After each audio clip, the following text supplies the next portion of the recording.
এখন আপনাদের সম্মুখে সংক্ষিপ্ত বক্তব্য রাখবেন বরিশাল বিশ্ববিদ্যালয়ের শিক্ষার্থী।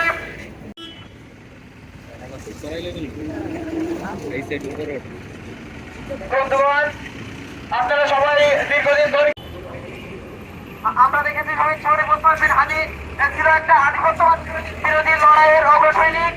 তিনি আমরা তার হত্যা হয়ে গেল, তার কোনো ন্যায় বিচার পাইনি। আমরা চাই দ্রুত সময়ের ভিতরে যাতে শরীফ ওসমান হাদির বিচারটা নিশ্চিত করা হয়। তিনি সম্মতি জানিয়েছে।